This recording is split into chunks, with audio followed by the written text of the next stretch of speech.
안녕하세요. 달팽이 PD입니다. 안녕하세요. 오늘은 정숙 대표님께서 쓰신 책을 읽고 독자님께서 질문을 보내주셨는데요. 그에 대한 답변부터 시작해 보겠습니다. 첫 번째 질문은 집필 당시는 코로나가 이제 시작되는 시점이었고요. 지금 현재 많이 변화가 생겼는데 전세금이나 이런 것에 대해서 설명을 부탁드린다고 하셨습니다. 제가 그때 건물을 지을 당시에는 경기가 부동산 침체기였다가 서서히 살아나는 시기였어요. 그때 상가주택 기준으로 투룸은 2억 정도, 쓰룸 2억 5천을 기준으로 두고 건물을 짓기 시작했거든요. 근데 짓는 도중에 한 6개월, 1년 지나니까 전세금이 거의 1억씩 뛰었어요. 그래서 뭐 투룸 3억, 3룸 뭐 3억 5천 이 정도까지 갔었거든요. 그 당시에는 전세금 자금 대출 금리가 3%가 거의 넘어가지 않았을 당시에요. 부동산 경기가 아주 안 좋았다고 했는데 갑자기 이게 부동산의 경기가 급속도로 올라갔거든요. 제가 봤을 때 금리가 낮다 보니까 이 투자할 수 있는 여력이 많았던 것 같아요. 이제 지금은 금리가 저금리에서 고금리로 오르는 상황이다 보니까 세입자들이 전세자금 대출의 이자가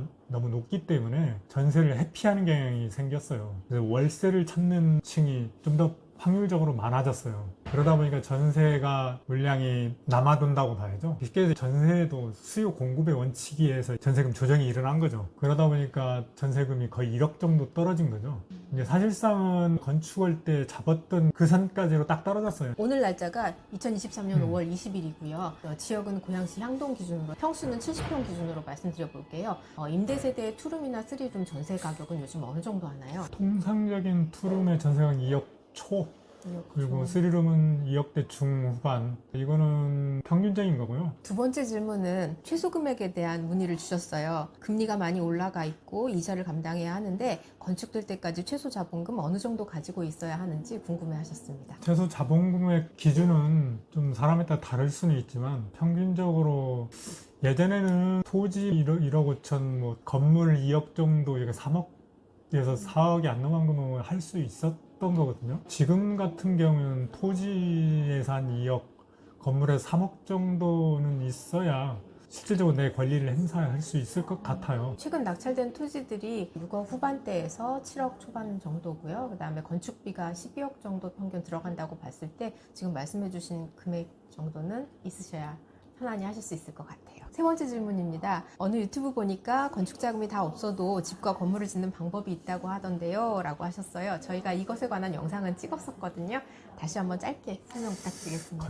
건축물이 상가주택 70평 기준 12억이 들어간다 하면은 이 은행의 감정가는 10억 정도밖에 안 나와요. 그럼 70%는 6억 정도 나오잖아요. 그러면 6억에 대한 갭이 생기잖아요. 그러면 최소한 뭐 전세금으로 3억이나 4억은 충당한다 해도 2억 정도는 만들어내야 되거든요. 이분들이 대출 이율 상당히 센 거, 지금으로는 14% 이런 걸 얻어야 되거든요. 그러면 그 대출금을 감당할 정도로 수익이 있다든가 이런 분들은 가능하지만 솔직히 초보 건축자 직장인들이 그거에 현혹돼서 이 자금상에 맞추지 않고 그걸 덤비게 되면 솔직히 문제가 있을 것 같아요. 네, 감사합니다. 세 번째 질문입니다. 요즘 공사비가 너무 올라서 상가주택 건축을 못하겠다고 하는데 공사비가 앞으로 내리지 않는다면 건축을 해야 하는데 공사비는 얼마나 올랐나요? 라고 질문 주셨어요. 우리가 지난주에 찍었던 영상이었네요. 말씀 부탁드릴게요. 공사비가 오른 게 수요 공급의 원칙에서 공사비가 상승했으면 내릴 수 있는 시기를 보고 할 수 있거든요. 근데 이건 수요 공급이 아니고 원자재값이 오르고 인건비가 상승하고 해서 올라간 건축비이기 때문에 이거는 기다린다고 해서 내려갈 가능성은 거의 없다고 봐야 돼요. 그러니까 전에 비해서 최소 20%, 최대 한 40%까지 올랐거든요. 공사 시기를 건축비하고 조정하는 건 맞지 않다고 봅니다. 그 다음 질문입니다. 상가주택 지역을 고르는 기준이 있을까요? 라고 질문 주셨습니다.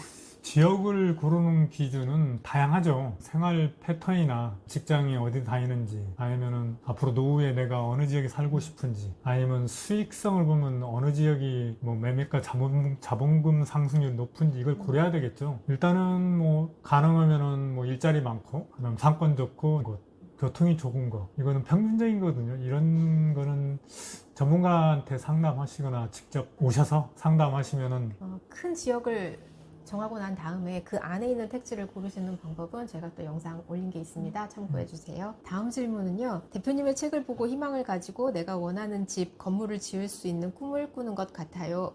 대표님은 어려움을 극복하고 집을 지을 동안 어떻게 준비하셨는지 궁금합니다. 라고 질문 주셨어요. 이건 좀 길 것 같은데요. 어떠십니까? 다음에 한번 네. 더. 다음에 한 편의 영상으로 만들어 보겠습니다. 그리고 마지막으로 유튜브에도 대표님의 스토리를 이야기해 주시면 좋을 것 같아요 라고 해주셨어요. 이렇게 궁금하신 점 있으면 질문 많이 주시고요. 그것 바탕으로 해서 저희가 영상 제작해 보겠습니다.